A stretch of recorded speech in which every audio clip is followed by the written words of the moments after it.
As protests continue in some states over the implementation of the rural grazing area, Ruga, Nobel laureate Professor Wole Soyinka has described the initiative as an explosive issue that needs to be handled carefully.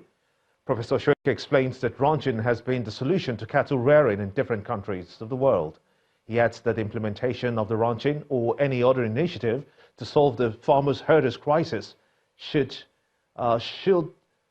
be the ultimate, and the humanity in it should be priority.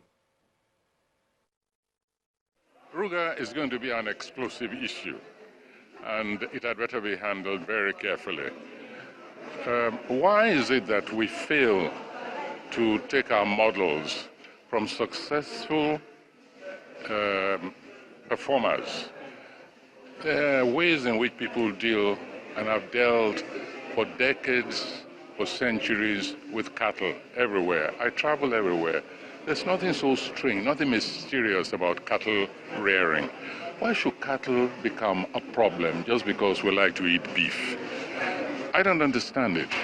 There are solutions which are very simple. People have talked about ranching, but the ranching has got to be done in places which are environmentally congenial to that particular kind of trade, and at the same time do not afflict humanity.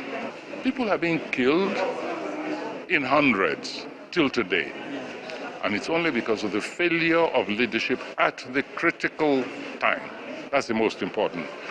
And the cattle rearers have been given a sense of impunity. They kill without any compunction.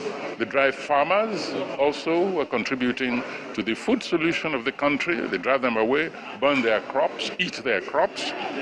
And then you come with Ruga. I think there's going to be trouble in this country if this cattle rearing issue is not handled imaginatively and with humanity as the priority.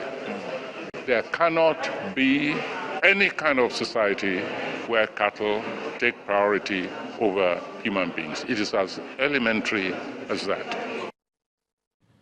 Nobel laureate Professor Wole Soyinka. In the meantime, the Benue State government has been reacting to comments by the senior special assistant to the president on media and publicity, Mr. Garba Shehu, on the Ruga settlement in some states. Mr. Shehu had stated on the news at 10 just yesterday that Benue State was not included in the federal government's Ruga plan, insisting that the initiative is voluntary. But the Benue State government has described Mr. Shehu's comments as contradictory, false, and misleading. A statement by the Chief Press Secretary to the Benue State Governor, Mr. Teva Akase, says that the federal government, through its Ministry of Agriculture, wrote to the Benue State government informing it about the decision to establish Ruga settlements in the 3 senatorial zones of the state. The statement adds that the Benue State Ministry of Agriculture, which received the correspondence, replied to the federal ministry, stating clearly that Benue State has no land for the Ruga settlements, but has land for ranches, as stipulated by the state's Open Grazing Prohibition and Ranches Establishment Law of 2017. It further explains that the Benue State government made public its rejection of the Ruga model of animal husbandry and reminded those pushing for what it calls the illegal settlement patterns above provisions of the country's constitution and the Land Use Act.